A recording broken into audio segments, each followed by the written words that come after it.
warahmatullahi wabarakatuh. Perkenalkan, nama saya M. Kevin Bil Iksan dari kelas 10 TKJ 6 SMK Kuangan Pekanbaru. Hari ini saya akan membuat video presentasi PPKN yang ketiga, Dewan Perwakilan Daerah atau DPD, dengan tugasnya sebagai berikut.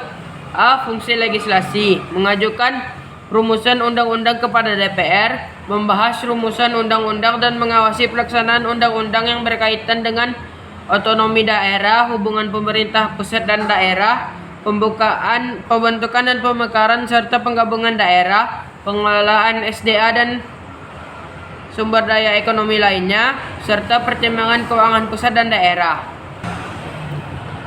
B. Memberikan pertimbangan kepada DPR atas rancangan undang-undang APBN serta rancangan undang-undang yang berkaitan dengan pajak, pendidikan, dan agama.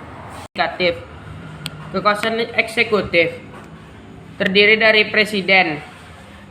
Tugas dan wewenang presiden berdasarkan Undang-Undang NKRI tahun 1945 yaitu: pertama, memegang kekuasaan pemerintah; kedua, mengajukan rancangan undang-undang kepada DPR;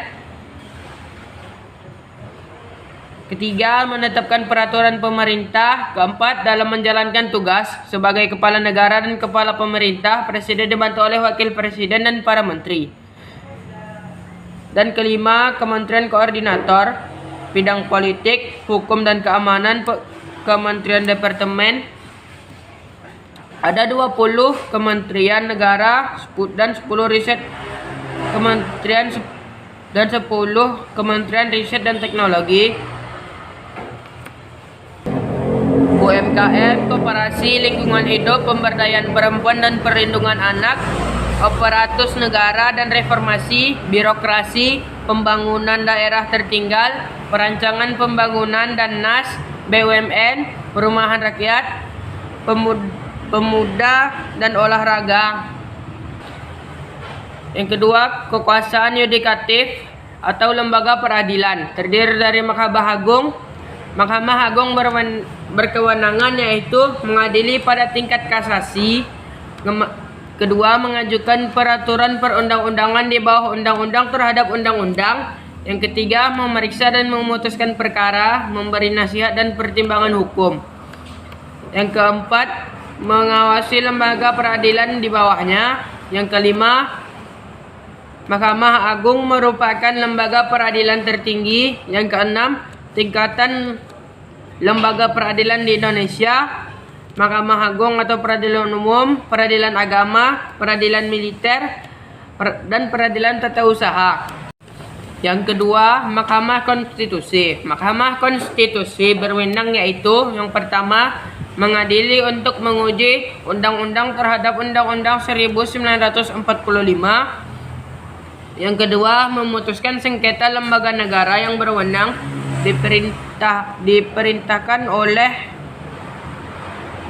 Undang-Undang 1945, memutuskan pembubaran partai politik, dan memutuskan perselisihan tentang hasil pemilu. Yang ketiga, Mahkamah Konstitusi terbentuk sesudah amandemen Undang-Undang 1945 yang beranggotakan 9 orang yang diajukan oleh Mahkamah Agung, DPR, dan Presiden masing-masing 3 orang.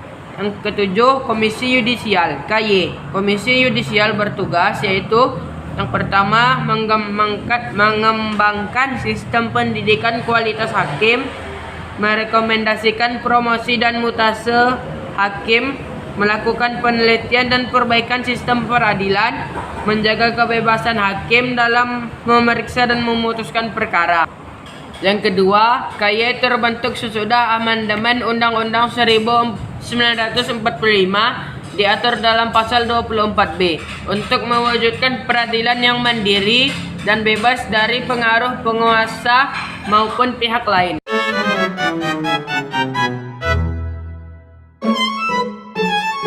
Sekian presentasi saya hari ini. Bila ada salah kata, saya mohon maaf. Wassalamualaikum warahmatullahi wabarakatuh.